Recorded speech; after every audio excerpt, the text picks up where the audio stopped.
正前方新营太子宫、太子爷宫、中坛元帅、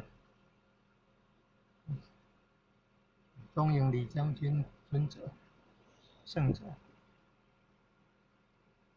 中营的大元帅、李将军、太子爷宫、中坛元帅、李哪吒、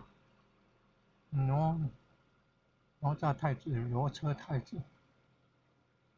新营太子宫举办9天的罗天大教，中华民国105年，公元2016年的12月16号到24号，今天12月22号，最后2天有赵